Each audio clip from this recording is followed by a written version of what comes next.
Hi, everyone. Welcome to this evening's Chicagoan Focus, all about the Clean and Affordable Buildings Ordinance here in Chicago. My name is Jane Ruby, and I am president of the League of Women Voters of Chicago.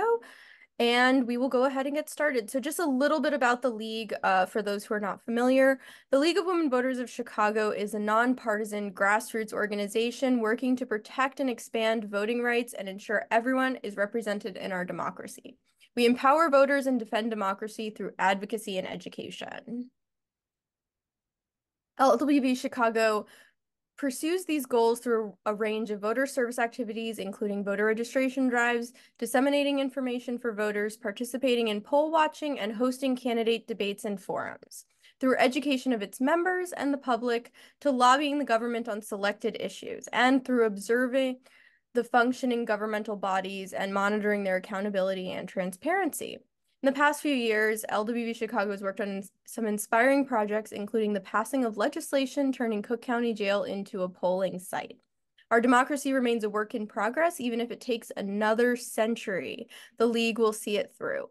And now to this program. Our Environmental Action Committee has worked so hard the past few years on wonderful education and advocacy initiatives around environmental justice and climate change. I'm thrilled to have Sarah Moskowitz from Citizens Utility Board here to talk about the Clean and Affordable Buildings Ordinance, or as it's known, CABO. So without further ado, I will turn it over to Sarah. Thank you so much for joining us. Thank you, Jane. Thanks, everybody, for watching live or via recording.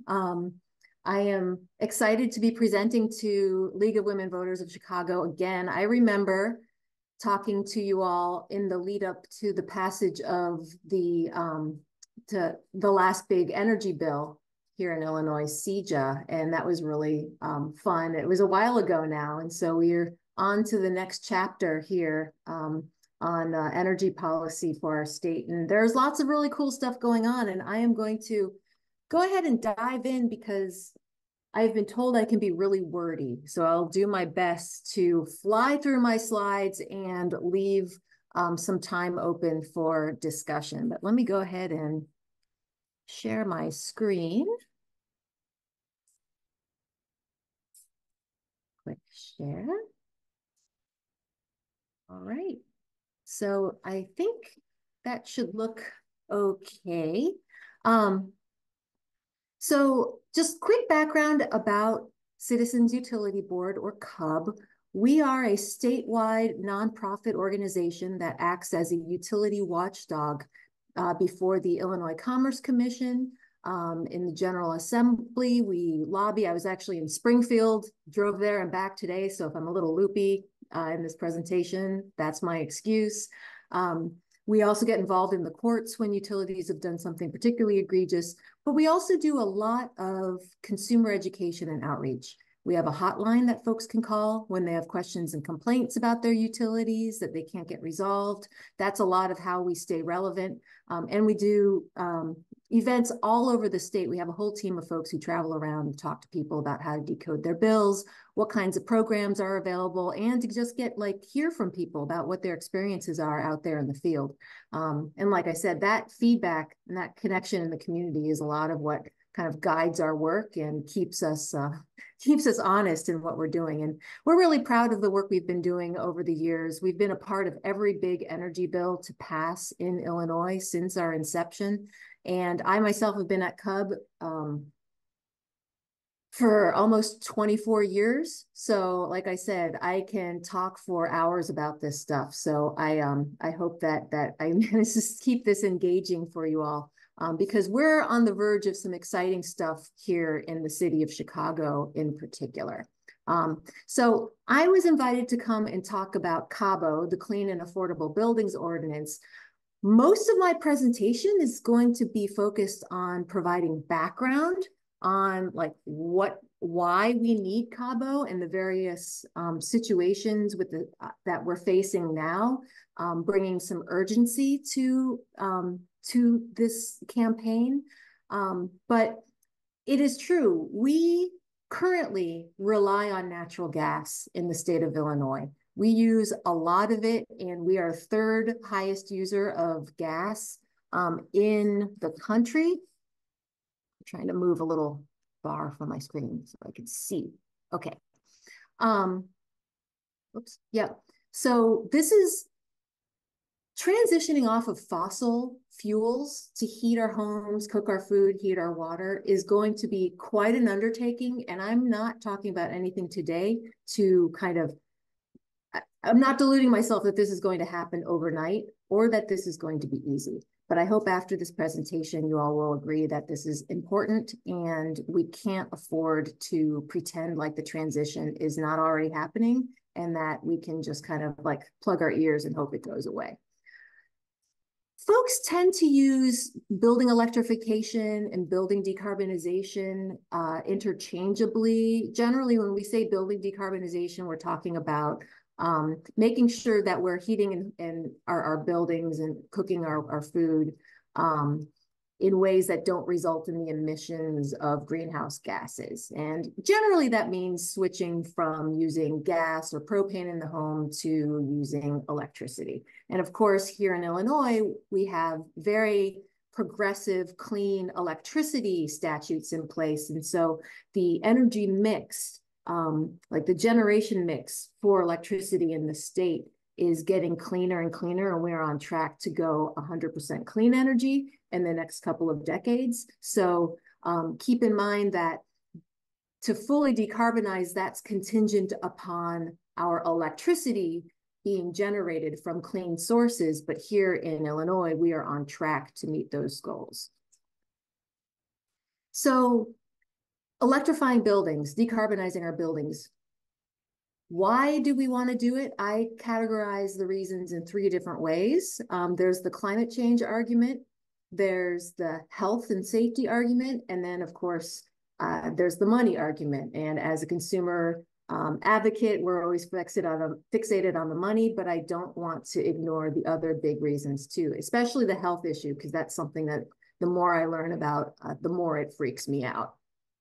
So first, with the climate argument for building decarbonization, natural gas is predominantly made up of methane, which is a very potent greenhouse gas.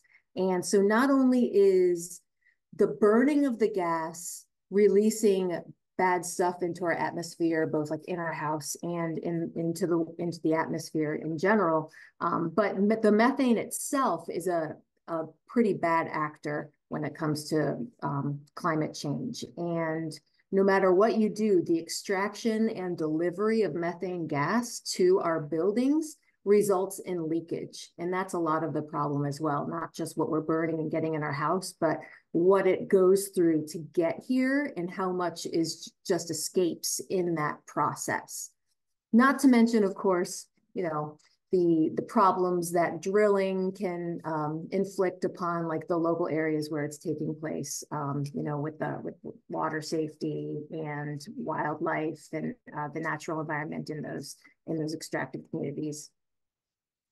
And natural gas emits carbon dioxide as well, in addition to it just gas itself being a greenhouse gas. When you burn this is bad for the environment and also bad for our air quality in our homes. I live in a big old building here and we have problems with our furnace sometimes, and we have 6 stories and all of our carbon monoxide detectors will go off when something goes on. That is pretty scary. And then of course, burning this stuff in our houses isn't very good for us either. I challenge you to look into some of the recent research looking at the health effects of burning gas in our homes. Carbon monoxide, I just mentioned, nitrous oxides, fine particulate matter, which is emitted through just normal cooking, regardless of how you're cooking, but that's it's heightened when you're burning gas in your house. Formaldehyde, benzene, a known carcinogen, it causes blood cancers. There's been some really freaky stuff showing how when just a short period of cooking in your kitchen can emit these substances and they float around your house and can remain at elevated levels throughout your house, even a while after cooking. And a lot of research has pointed to how asthma can be attributed to gas use in the home. This stat here, 21% of childhood asthma cases in Illinois attributable to gas stove usage. And that, of course, unfortunately, children have a higher risk of asthma if they live in a house where gas is being cooked. And all of these effects are inequitable as well. You may have heard in other presentations about how, you know, this affects Black and Brown communities worse. And a lot of that has to do also with kind of the problems with some of the housing stock, maybe folks living in smaller homes. So, you know, when you're cooking with gas, it doesn't have as the toxins don't have as far to move. Also worse venting in the home, things like that. It's all related. And then, of course, you know, that these are serious health issues that lead to deaths. And if you don't care about deaths, they cost a lot as well. And so RMI has done some pretty robust research looking at these effects across the country. And Illinois, unfortunately, does not stand very well in those stats. Just another little piece here. You know, we're starting to learn more about kind of the behavior of the gas industry when it comes to kind of papering over some of these health issues. Year or two, we saw stories come out. I think NPR uncovered some documentation showing that the American Gas Association underwent a campaign to discredit research showing that cooking with gas was actually not good for your health. Members of our coalition in Illinois uncovered documents showing that People's Gas executives as early as 1974, which is, man, 50 years ago, right? 50 years ago, were aware of health concerns related, the indoor pollution concerns related to cooking with gas. We found the minutes of a meeting showing that they were looking into this. So they've been studying the risks from gas use for a long time, but have not really been upfront with that. And, you know, if you've been following this really closely, you may have seen the head of People's Gas testified at a hearing before members of the city council a few months ago, and he was asked point blank about the health effects of burning gas in the home. And he said he wasn't aware of any studies showing negative health effects. And I mean, that's just, I'm not sure what else he would have said, but I mean, that's definitely false. I mean, it's inconceivable that a gas utility executive would be completely unaware of this kind of research, because it kind of, you know, it pertains exactly to the commodity that they're selling. So moving on to the affordability argument for building electrification.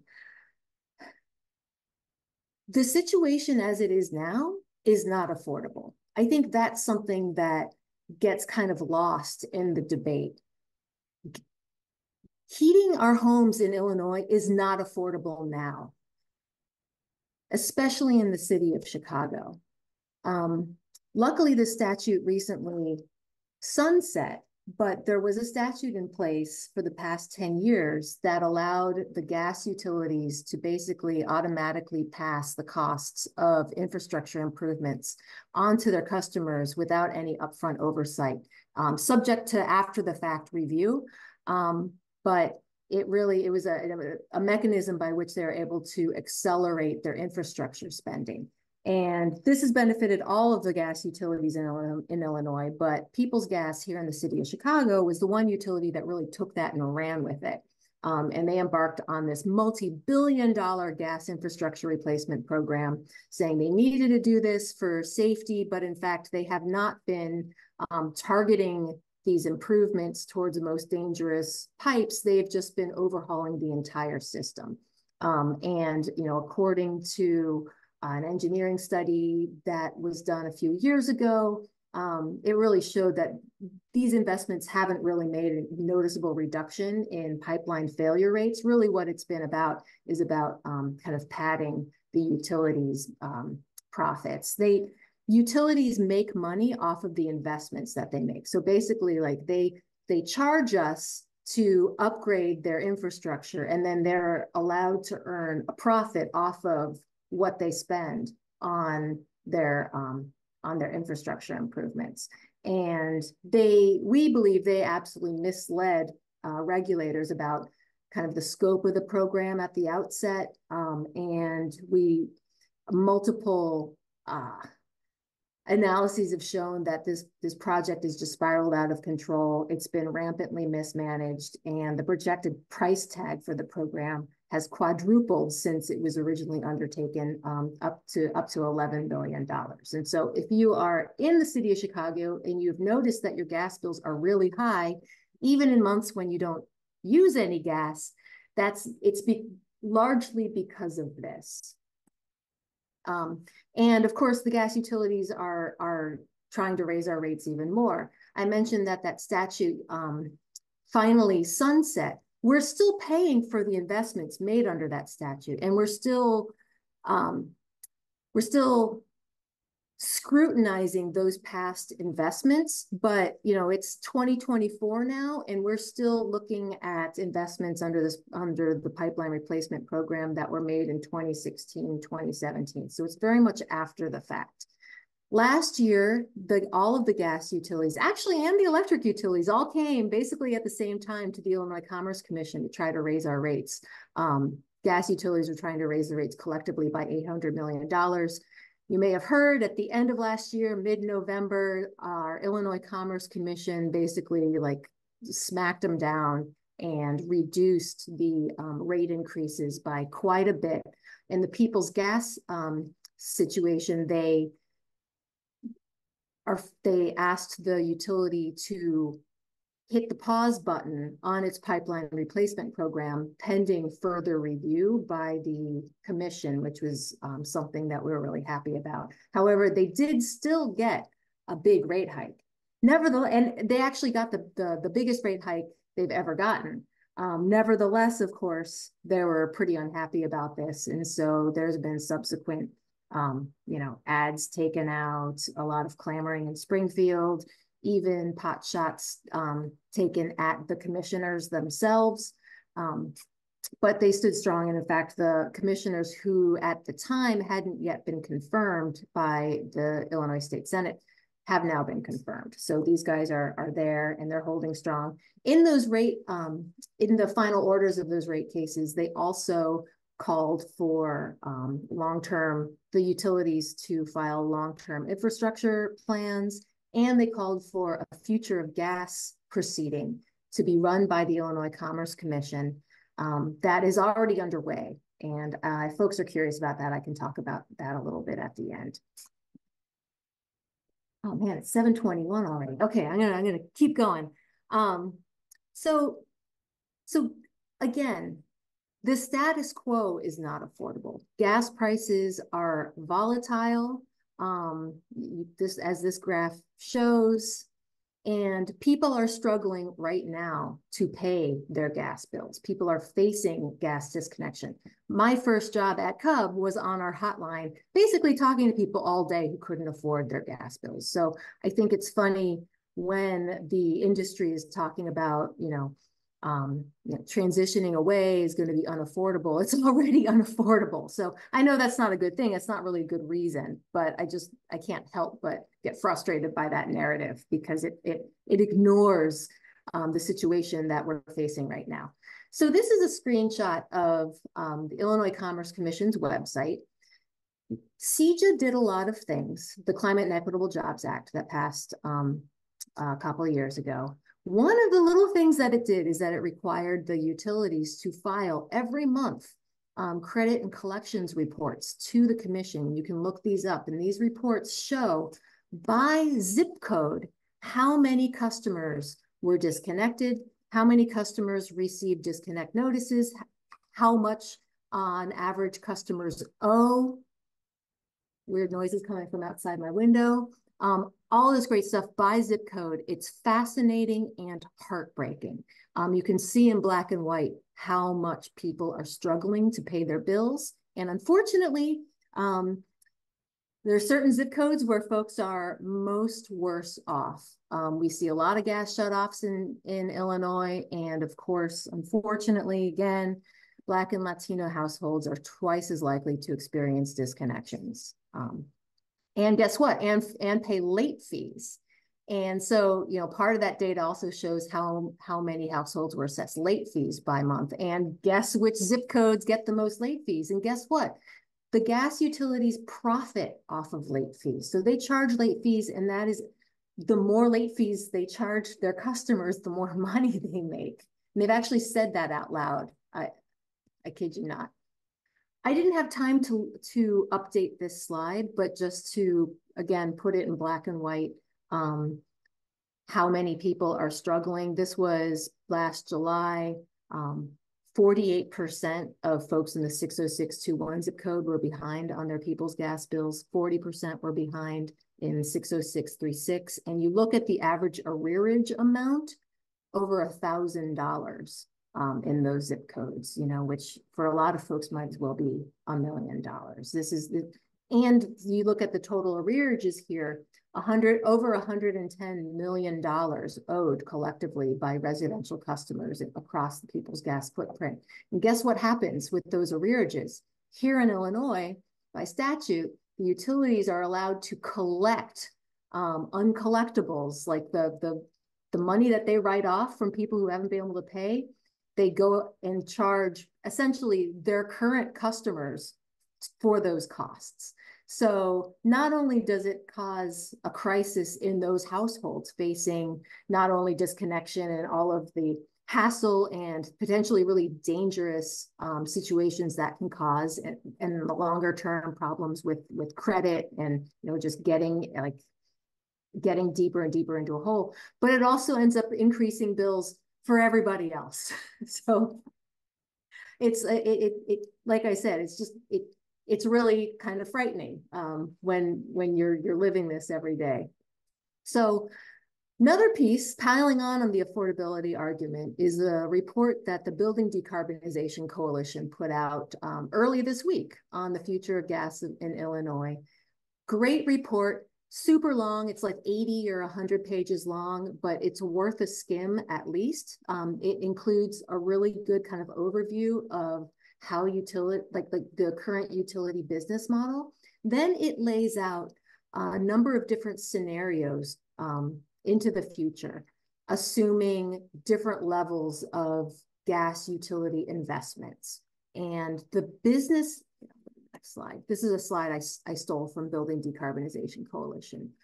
Under the business as usual spending, we are on track to reach $80 billion in stranded assets for the gas system by 2050.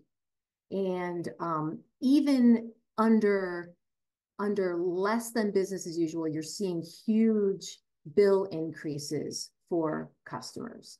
So there's one stat on here.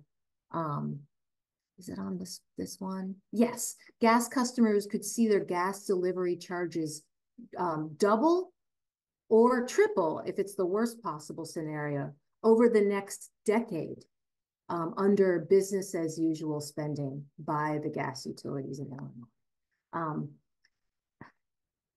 I'm still working on kind of the talking points about this. Like the gas utility business model is based on growth. So it's based on this idea that you're always going to be adding more customers, and those customers those customers are always going to be using more gas. But that hasn't been the case over recent history. The growth in customers has stagnated. However, they're continuing to grow the amount of money they pour into the system. And so that means that the costs, like the bills per customer, keep growing. And that's only going to get worse as you start having customers exit the system, as we're starting to see happen here. And that's why you're always hearing me talk about the unmanaged transition away from fossil gas in our homes that's already underway. And again, as a utility ratepayer advocate, this is why I'm doing this, because there's all these health issues, and there are all of these climate issues associated with fossil gas. But I'm really worried about the debt that we're straddling ourselves and our kids and our grandkids with if we continue with the status quo. And the fact is, we have options now. We have other ways to cook our food and heat our homes and dry our clothes now. And I think it's hard for us to wrap our head around, because I know that when I was growing up, we used to laugh about heat pumps, and I remember people saying like, oh, why would you get a heat pump? It's basically just going to be blowing cold air at you all the time. Like, times have certainly changed. And now you're seeing widespread electrification happening in places like Maine. They have like a great program happening in Maine where they're converting homes to electric heat. Now, in Maine is a little different because it's predominantly delivered fuels for heat. So in Maine, you have a lot of oil customers. So they're not dealing with kind of like all of the pipes and how to wind down that. It's kind of how it's easier to do house by house. But it shows that the technology is there, that you can actually do this in a place that is cold, even colder than Chicago. Piling on even more on the affordability argument, heat pumps are efficient and are cheaper to run than fossil gas, especially in Illinois, where our gas bills are so freaking high. And so CUB did a study outlining kind of how quickly you could make your money back if you electrified your existing home, or if you were building a new building or had to replace an old furnace. And we saw really quick payback periods. This was a study from like 2021. More recently, the Energy Futures Group, under contract with NRDC, did something similar, and they found that new construction with all electric would be $15,000 to $20,000 cheaper to run than a gas heated home over 2 decades. And so the operating costs, if it's done right, are cheaper. It's the conversion that makes everybody tense. And when people are talking about it being unaffordable, they're talking about converting existing building stock to all electric. And that is going to be a challenge. But that's not what we're talking about today. We're talking about CABO, which only pertains to new buildings. So these are just some things that I found. This is where you're starting to see even places like the Financial Times and the Economist kind of assuming that fossil fuels are winding down. I haven't even updated this slide. So it was 2 years running that heat pumps outsold gas furnaces. And then, of course, we have a lot of incentives already here to help offset the costs of electric heating. And we have more incentives that are coming once the IRA money for the Homes and HERA programs start flowing through the state. Just a little bit about this. And we have a lot of resources on the CUB website about how to take advantage of these programs. And then there are innovative programs coming, greenhouse gas reduction fund projects in addition to the IRA. Federal Solar for All, we just found out that Illinois was awarded a giant Solar for All grant, details to be determined. And then networked geothermal or thermal energy networks. The ICC ran a series of workshops on how those operate and what they are. And all of you who I'm sure have tons of free time should go on the ICC's website and check that out. It's pretty interesting. CUB is involved. We have a pretty small role, but we're involved with labor, a local group called Blacks in Green, a bunch of really smart people who are working on the engineering, basically to pilot out what a network geothermal project in the Woodlawn neighborhood on the south side could look like. And it's really exciting stuff. And it's also something that our labor friends have been nerding out to too, because that's like drilling and pipes, and these are trades that are already here and ready to go. I'm going to kind of skip over this because I know I've been rambling for quite a bit, but I am really proud of this rudimentary PowerPoint animation that I created just to explain this concept of the utility death spiral. So here you go. There's no getting out of it. So, you know, the problem, it's funny because our opponents talk about this as well, but they kind of miss, I don't know, I feel like they miss the point when they talk about this. Essentially, this idea that the people with money are going to go ahead and electrify and just turn off their gas. And that means there's going to be a smaller number of people left, probably the people who can't afford to electrify, and the renters and such, left holding the bill to cover all the costs of the gas system, right? So another way of putting that is like, these guys have electrified, the money that they're paying to people's gas has to get transferred to the folks who are left, right? We're not going to stop that. We can't stop people from electrifying. As kind of a pilot, CUB was involved in a bulk purchasing program. We've been doing this for years with solar. It's basically, we work with a lot of like county officials and municipal governments to vet installers and then run an education program for people who are interested in the program we've been running for years has been about solar. And then those folks can, if they go with one of the vetted installers, they get a discount. So we piloted such a program for ground source heat pumps or geothermal systems. And it was standing room only in these presentations. They were so popular, so many people were interested that we actually had to halt the program way early because the contractors we were working with didn't have the capacity to meet their needs. So this is something that people are interested in doing, and these are things that people are doing. I ran into one of my old grad school professors, and he found out what I'm doing for a living, and he was telling me about how here in the city of Chicago, he and his partner had electrified their house. We saw, you might have seen in the news a couple of days ago, Google bought the Thompson Center, right? They're going to electrify the Thompson Center. You know, so it's not like the answer is to somehow stop the people with means from doing this. Like they're gonna do it. And so that's what has me anxious, is that this is already underway and we're pretending like it isn't. We're pretending like we can stop it, but we can't. So we need to confront this issue head on, and we can. Humankind has accomplished great things. I know that we can do this, and a lot of, you know, it seems really daunting, but if you break it up into small pieces, you can start to tackle this. So efficiency is going to be number one, and nobody cares about efficiency. It drives me nuts. You know, you have a presentation about geothermal or solar, and now I'm getting riled up.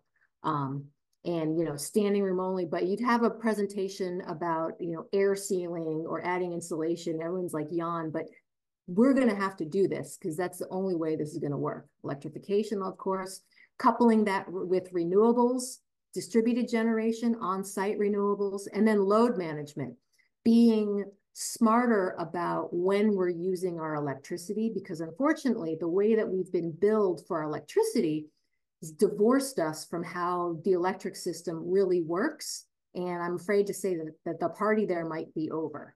A lot of what we're paying for when we're paying for electricity is for fossil power plants to just be sitting there ready to roll when we all start using all of our air conditioning all at once. And that is not sustainable in any sense of the term. So we need to get smarter about that as well.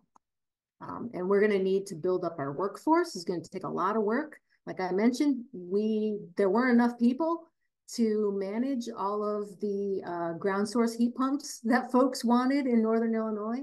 We're going to have to do a lot of planning, thoughtful incentives, energy storage like batteries. Have to look at transmission, which nobody ever wants to think about, but it's coming. And then energy efficiency already. it's quite an undertaking. As I mentioned, I was in Springfield today for a meeting with some policymakers, and one of them said something to me that is so true. She said, you know, everyone who comes to me with an opinion about decarbonization or electrification, just like it has an assertion, you know, is talking about how we need to do this or we can't do that.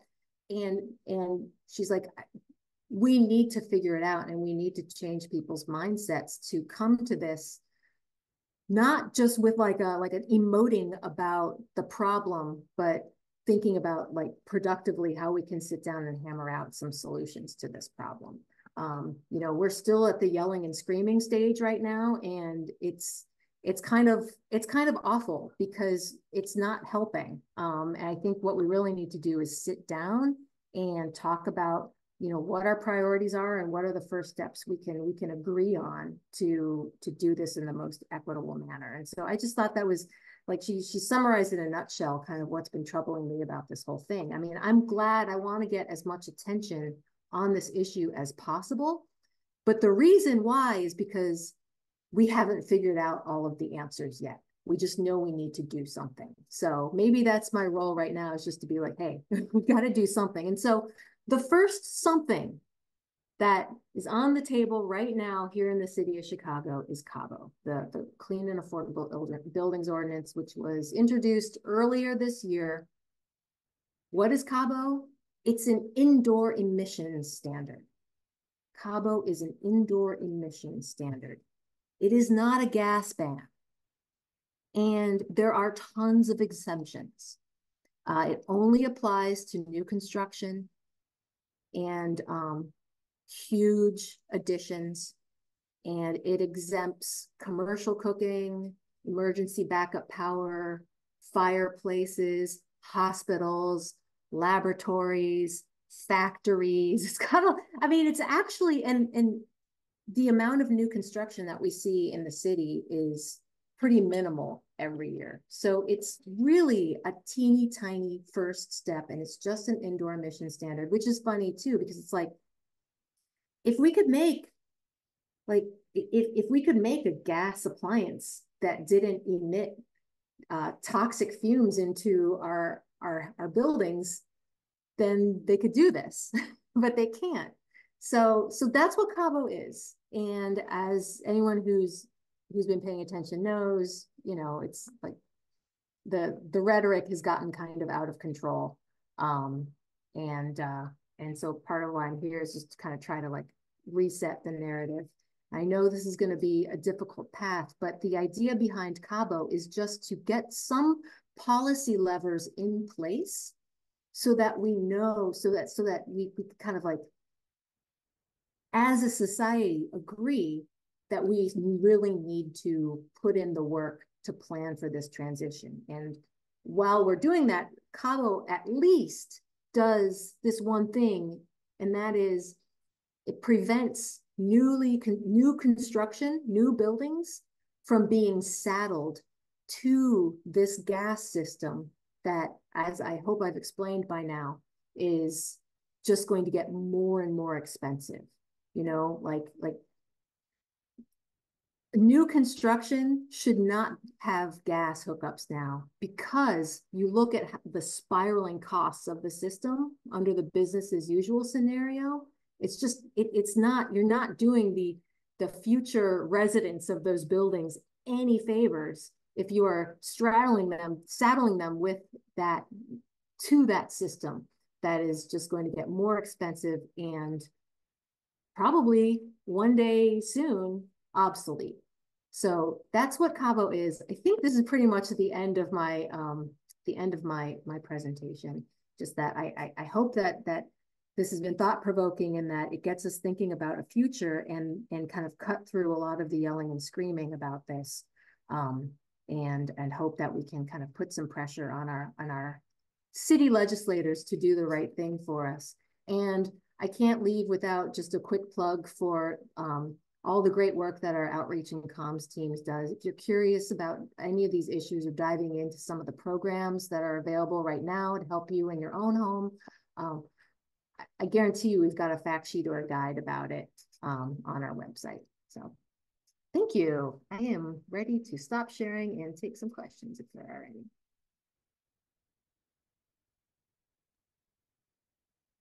Does anyone on the call? Oh, yes, we actually have a question in the chat. Can we talk about labor and just transition?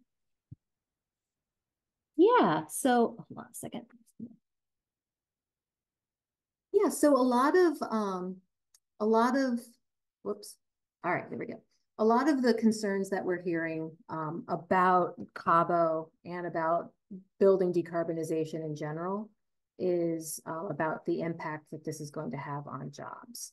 So I have a couple of things to say on that. First, decarbonization is going to require a lot of jobs.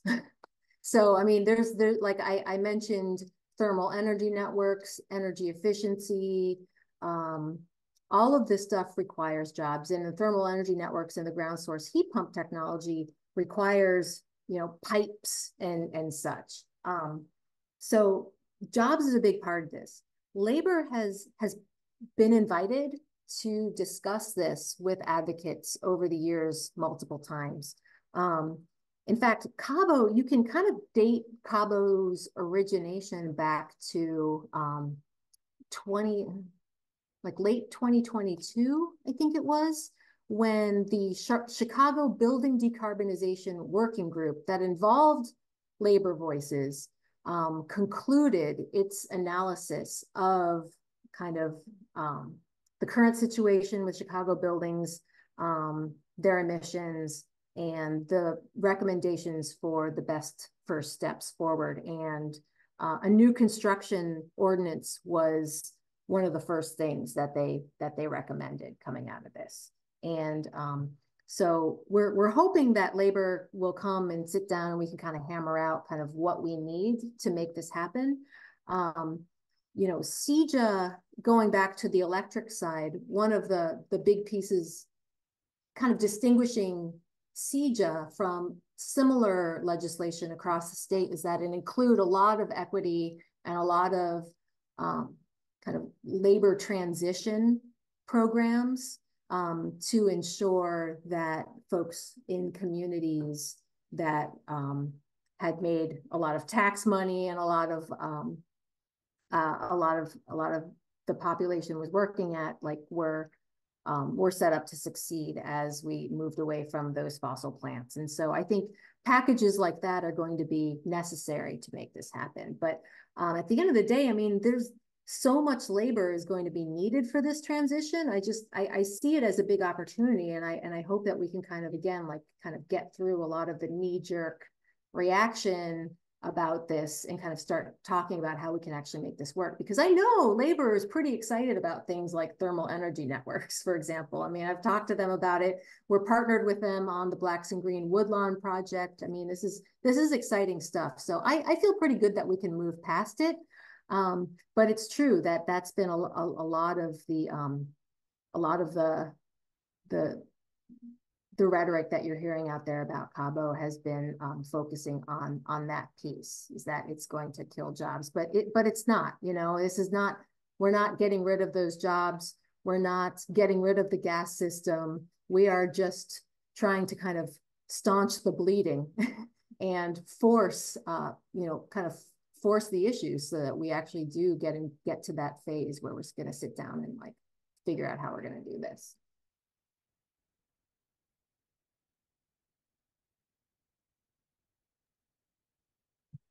Great. I'm not seeing any other questions. So, unless someone on call. Yeah, Julia? First off, thank you so much for giving this presentation, especially since you said you were in Springfield earlier today. So thanks for hopping on here right as soon as you got home. I was also at Springfield today. Hey, all right, I probably saw you there. Maybe. I hope. Well, I didn't notice you if we saw each other. I'm sorry. So I was wondering, so you said there's lots of jobs in efficiency upgrades and that kind of thing. Are I was wondering about like the solar panel in the industry and other kind of industries. Are they also unionized? Can you talk about what kind of union jobs there are in clean energy? Yeah, this is not my realm of expertise. So if you want to kind of dive into kind of the jobs and labor side of the clean energy industry, I would encourage you to talk to maybe someone from an entity like Slipstream or maybe Elevate. They are kind of like our coalition partners who focusing on kind of the workforce side of these things. But yeah, I think that's a lot of where the negotiations and these kind of legislative efforts come down to is kind of the balance between, make sure I don't say anything out of turn, the balance between kind of the traditional trades and also working with kind of equity eligible contractors who you know find that they may be less able, at least at the start, to meet some of those standards for their workforce. So I think these absolutely should be unionized. I think these should be good jobs. It gets pretty complicated pretty quickly, but all of this stuff needs electricians, which is unionized. IBEW is kind of into this stuff in a lot of ways, and so it'll be interesting to see how that pans out. But sorry, alarms, sirens going off near me. I don't know if you hear that. But absolutely, I think that's a big piece here that we could, like I said, once we get past kind of like this screaming about maintaining the status quo, I think we can really move forward and work on,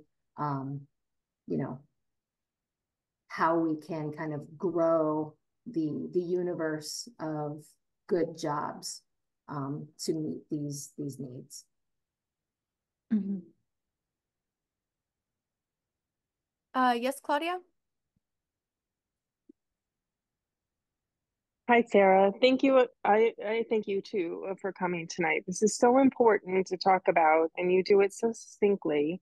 We were taken by your testimony at the 9-hour hearing, and you were one of the stars. So thank you very much for speaking to us tonight. Julia, I'm going to ask. I'm hoping you have your list of questions up because you had what I thought was a pretty interesting question about statements about emissions in Chicago, and that it's like 77% or something of our emissions come from buildings, and it's much lower in New York and Los Angeles. Is that something you can speak to tonight and help us understand what that number is? Yeah, I'm glad you mentioned that. I saw that. I thank you for sharing the questions with me. I did see that. The stat about New York is very much akin to Chicago. So I actually followed the link on the New York statistic, and the New York statistic is about 66%. So I think whatever you saw that said like 30 something, that was actually metric tons of carbon, not a percent. So New York is really similar. Now, LA, I think, is much lower. I don't know much about LA building stock. I would suspect that it has to do with the fact that maybe like LA probably has more all electric buildings, especially since it's not as cold. It doesn't get as cold as a place like Chicago or LA. So they probably had more things like resistance heat, or maybe even like old school pre-cold climate heat pumps. But that's just a guess. I haven't really looked into the housing stock in LA, but New York and Chicago are actually pretty similar. Thank you for that. That does make a lot of sense. I'm from Southern California, and I grew up all electric, so gas was just a new thing when I moved to the Midwest. So thank you. Yeah, but there was something embedded in that question that was interesting, and it was about kind of like the carbon emissions of just building materials themselves. And yeah, that's fascinating stuff. Like I am only just starting to learn about you know, cement industry and the just how unsustainable all of that is. And I have a friend who works on industrial decarbonization, which I think is pretty fascinating. Given the focus of the organization I represent, I just have not been able to prioritize looking into it, but acknowledge that that is a huge piece of the puzzle that we're going to have to work out. There are people working on it. But that starts getting really interesting when you start thinking about uses for hydrogen or renewable natural gas, and a lot of these things that maybe for like the residential or commercial, even like, commercial building sector might not be the best solution, but when you're talking about like the industrial sector, maybe some of those might be areas where you could apply those technologies.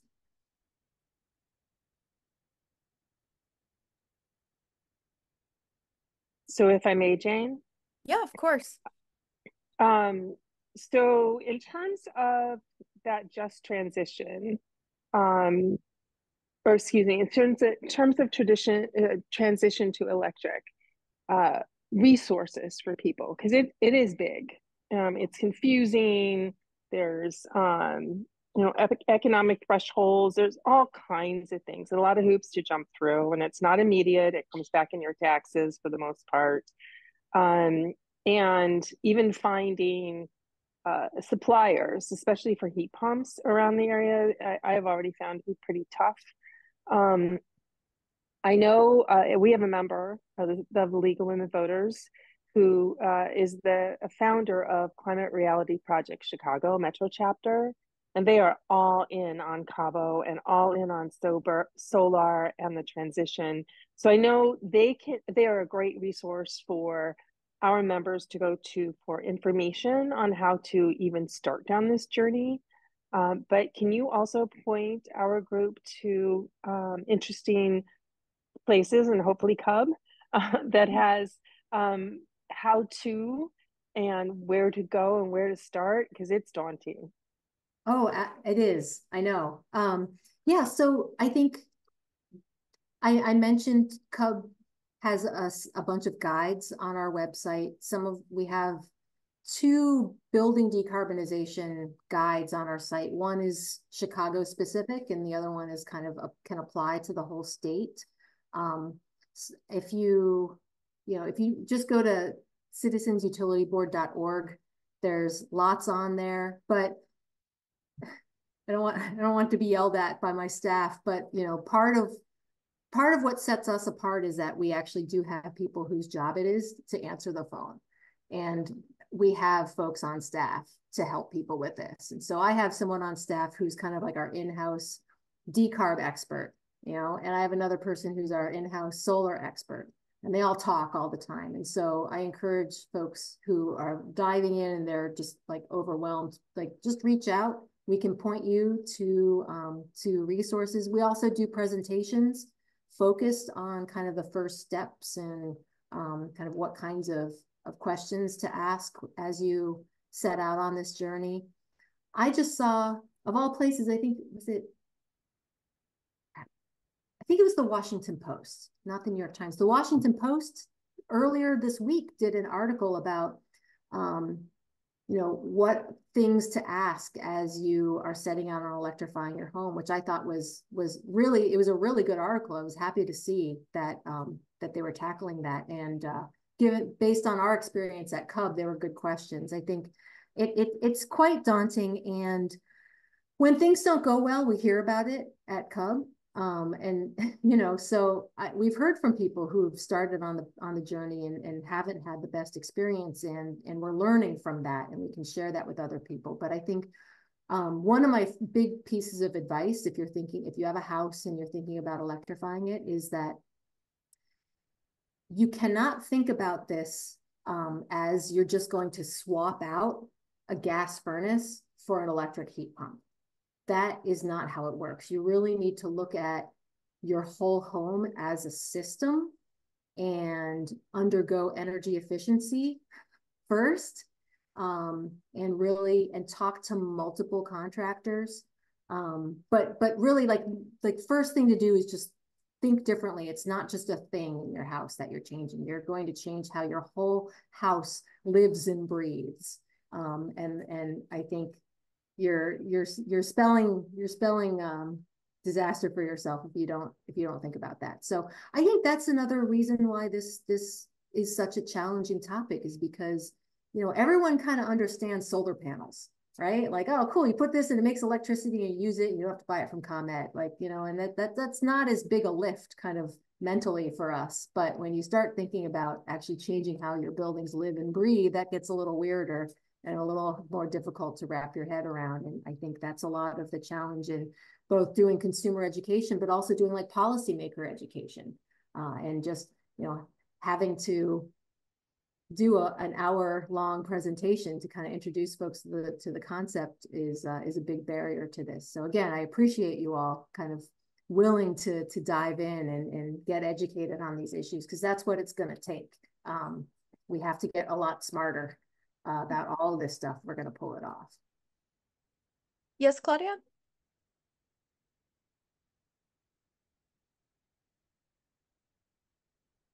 I am going to say I just did what I I find everyone doing about CABO. CABO is not about transitioning to electric. It's a building emissions ordinance. And we really need our membership to understand that. This is about people being able to breathe in their homes. People being able to afford the utilities in their homes, and reducing the amount of asthma in kids, all the health benefits. We just ran an article in our update that was called Cooking with Smoke, and we pulled it from another organization. It was an amazing article about how the tobacco companies and the gas companies have been pretty much in lockstep in terms of not fessing up and coming to the table about the medical issues with gas in the home. So I do want to pull that back. So if you could just kind of wrap us up maybe, and, you know, just pull it back to how important it is to make this step, because this is about justice. This is about equity. This is about children. This is about healthy homes. No matter what the next step is, this is the first step. So if you could kind of like dial that back, and I admit I was the problem for bringing the other stuff up. So if you could help me out. Thank you, Claudia. Thanks for bringing it home. And no, like, you're not at fault, because I always want to like skip to the next page too. I always like want to get ahead of myself and dive down the next rabbit hole, but you're absolutely right. And I appreciate that reminder. Like, this is an indoor emissions standard. We're just trying to stop poisoning ourselves in our houses. And I think you did it. I think you summarized it really well. This is the first step. And it's an acknowledgement that we need to do something, and we need to start this transition. Just because this is how we've been doing this for decades does not mean that it's good, that it's healthy, that it's the best solution. And in fact, the more we learn about burning fossil fuels in our houses, the more we learn about how bad it is for us. And the more of us learn about how unaffordable it is, both in the here and now and in the coming years, as evidenced in that BDC paper, that it's just going to get worse if we don't do anything. So it's really, you know, I don't like appealing to fear and ringing alarm bells, but it's a lot of what we have to do at CUB, because I think people would prefer just not having to think about their utilities. It's, you know, your bill looks like it was written in Martian.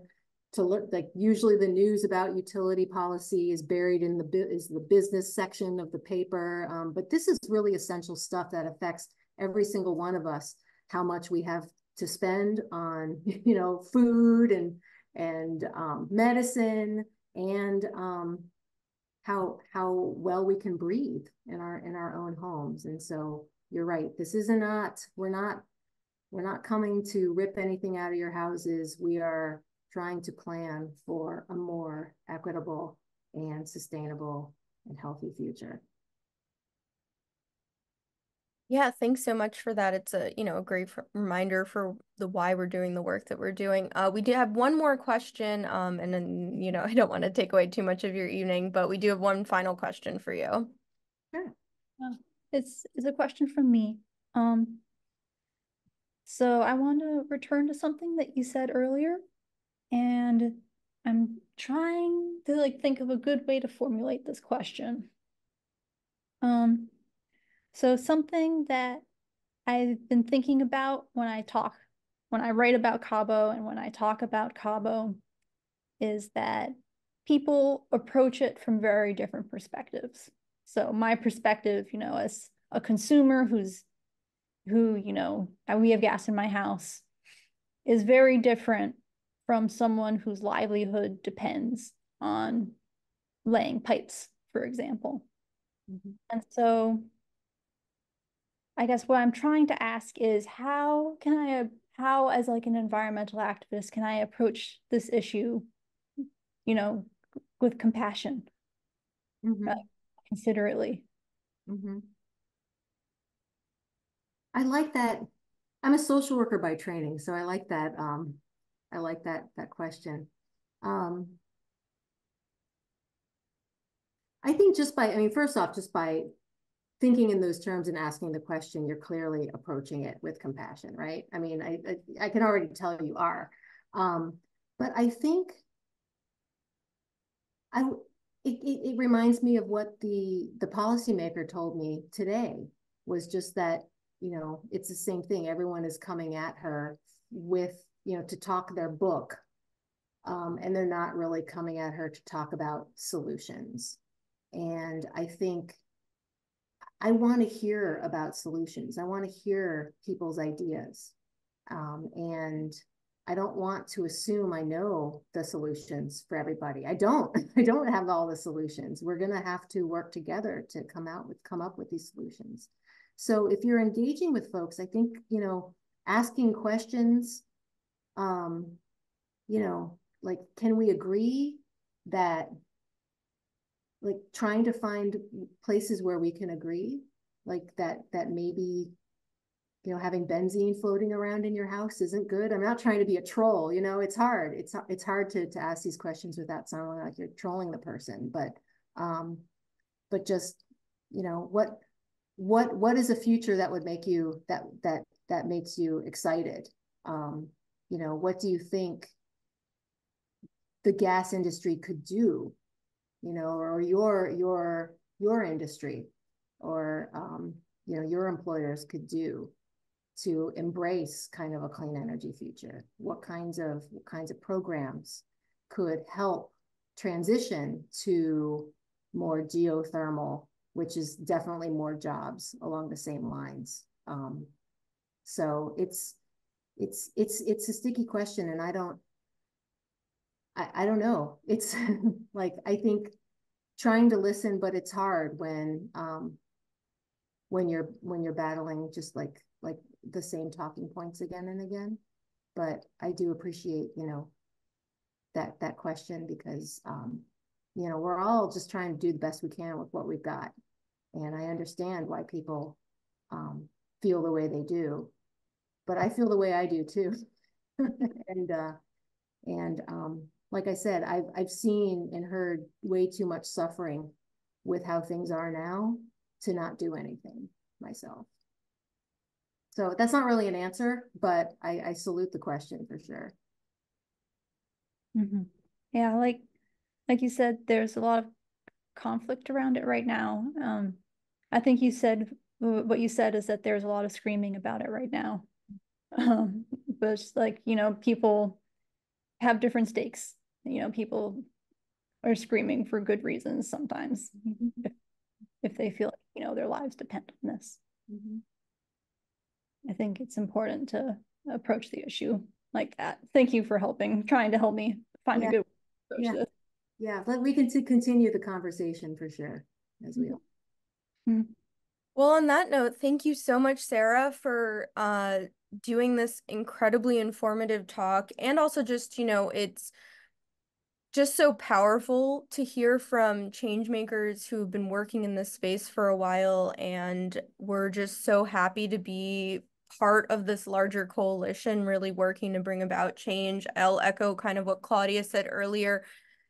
Environmental justice is a question of equity, and the League of Women Voters has always been sort of on the right side of equity and pushing for social change in a positive direction. And I'm really grateful that we're able to take such a strong position on this and do what we can to kind of help with these sort of baby steps moving forward in the right direction on this aspect of environmental justice, and that we can continue collaborating with you and working with you on this. I'll also say if there's any information from CUB that you would like us to link on our website and link for our membership and the larger public that we can push out on CABO, or some of these other resources around energy stuff and hotlines and things like that, like definitely send that to us and we can sort of push that out. We love sort of kind of not having to reinvent the wheel on stuff and defer to people who know things more than we do.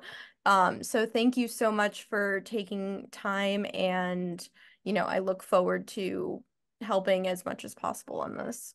Yeah, well, thank you all. This is always fun for me to do to geek out about this stuff, and I will send you some resources. You've asked for it, so they're coming. And everyone have a lovely evening, and Yeah. I'm sure this will continue, and we'll talk more.